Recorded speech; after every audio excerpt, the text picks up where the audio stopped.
This is Frog Valley Tropical Fruit Farm, and I just want to go check on some fruiting trees we have over here, the Quaimak, the Cashew, the Jackfruit, and the Sapote. I think that's it. Oh, maybe some sugar apples. But I also want to talk about people don't really understand soil health, and they don't really understand because the information is moving so fast with advances in molecular biology that some of the stuff that like Lang Ingham used to tout about the anaerobic biology is bad is just simply not true.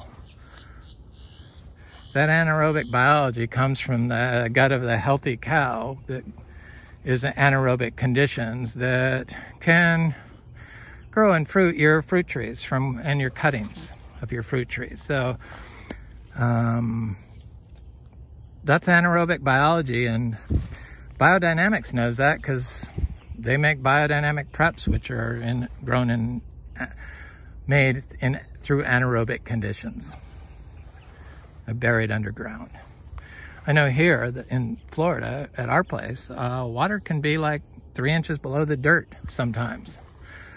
The water table. That's might be a little deeper now that I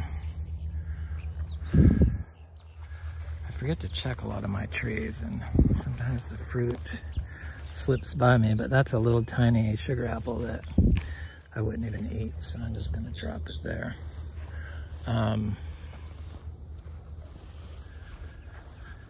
So the biology is in the soil, and you build the biology, and this whole nutrient application, critical management is just so, it's been proven to be incorrect, let's put it that way, because they've discovered that the biology is the only way to get the correct amount of nutrients and micronutrients that your plant needs. And it turns out that those nutrients come from the soil microbiome, the anaerobic soil microbiome that grows inside your plant. So they talk about balancing the nutrients in these old-fashioned college courses they teach. They don't even, and then test the soil, and then they talk about soil pH. And somebody needs to show them a video that the soil pH and the nutrients and the biology that your plant needs to grow a healthy microbiome is the biology that grows in the soil. That's the only way to get your tree exactly what it needs. They've figured this out. They're mapping all the different microorganisms, perfectly ripened sugar apple, golden sugar apple. This looks like a chewy one. So it's an easy peel. Notice you don't see any seeds and it's not clear. This tree we don't water these. You don't have to water them. We don't water our mangoes. We don't have to water. What you need is the biology. The biology will balance your pH in your soil, make the nutrients that your plant needs available for uptake. The microbiology uptakes the nutrients and delivers them to your plant. So, no soil balancing needed. Chewy sugar apple. Oh my God. That's the best fruit I had this year.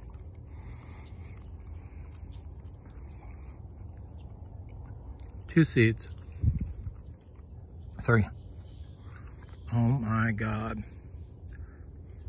I'm telling you.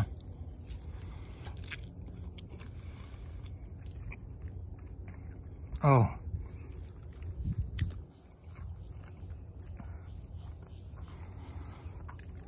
That is like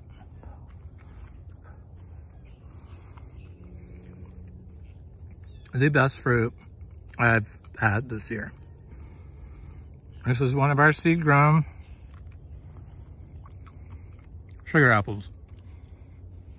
And that's how you pick them. That's when they're perfect. So that entire thing only had that many seeds in it so far.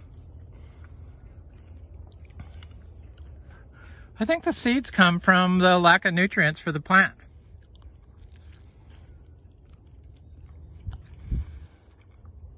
I don't know.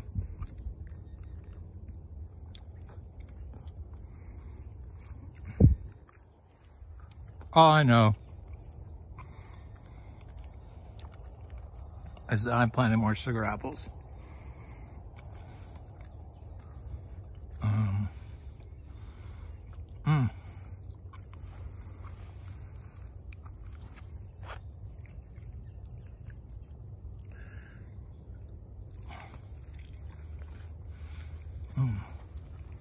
Oh my God.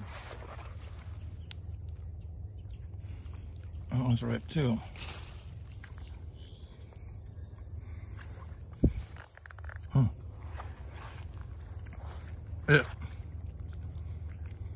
The flavor is so complex.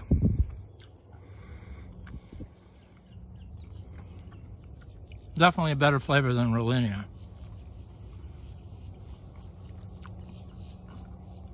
Though, in all fairness, I have never had a biodynamic Rollinia, so I'm sure that one of our biodynamic Rollinias, the seed-grown ones,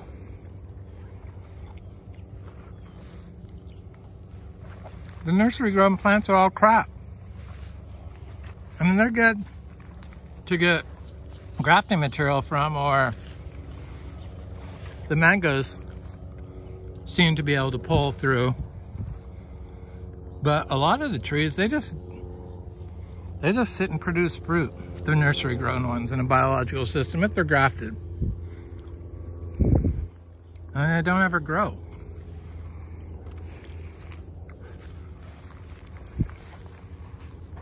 Oh my God, that sugar apple. Sorry, I had to eat that. Oh my God. Raw Sapote is one of my favorite fruits, and they sure are taking their time, but they're getting bigger finally, thank God. We only have 3 on this little tiny tree.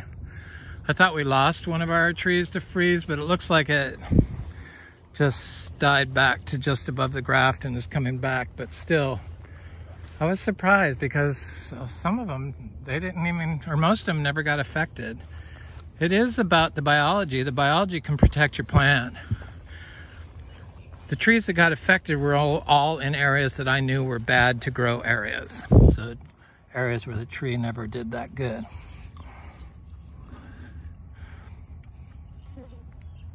So jackfruit, I've never fruited jackfruit before, so this is a learning experience for me. I should have thinned the fruit, I think, because this tree is tiny.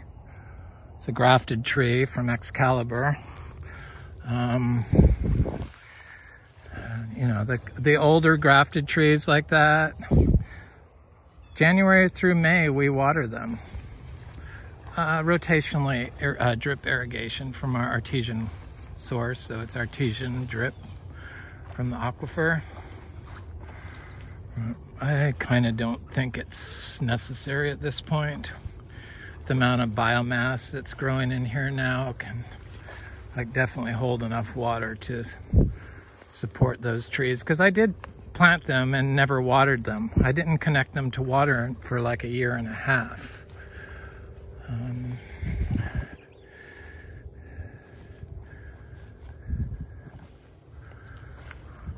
Lychee trees they could use a load of manure. So any input that you put down, you have the ability to put your system out of balance. So that's why it's important just to add small amount of biological inputs.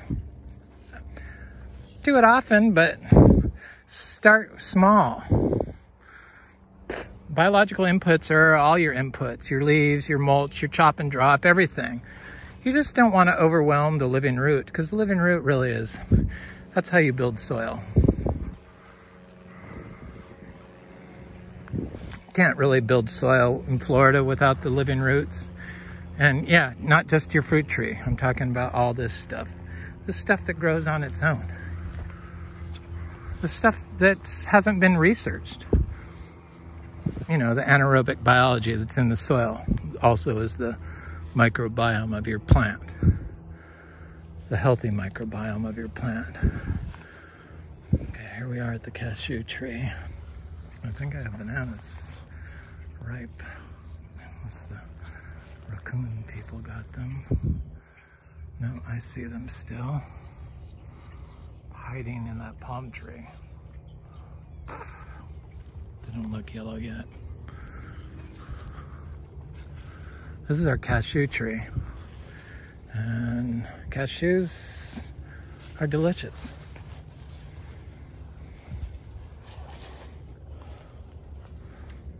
And this tree has been fruiting all summer long, so it's sent out, this is the third crop. It's the last and smallest crop, I guess.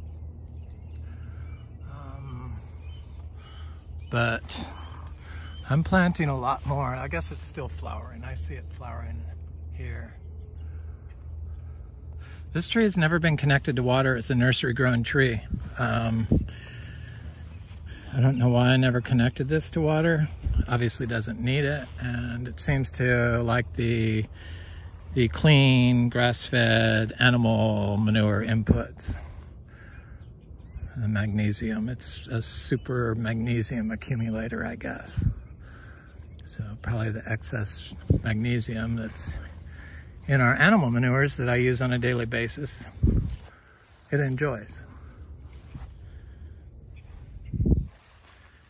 But I don't balance for magnesium. I mean, it's like everything's growing and fruiting, so without being watered and without having disease. The only disease we have is from the nursery grown trees. The mangoes, they all come with fungal issues. I mean, those fungal issues come from the nurseries that grow them. That's why we're trying to grow seeds from all of our top tier mangoes, especially the ones that are monoembryonic, guaranteed to get a good fruit.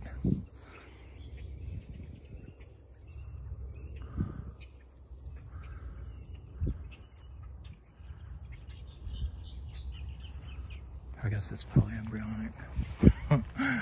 Anyway, you know the one. This is Frog Valley Tropical Fruit Farm. Have a good day.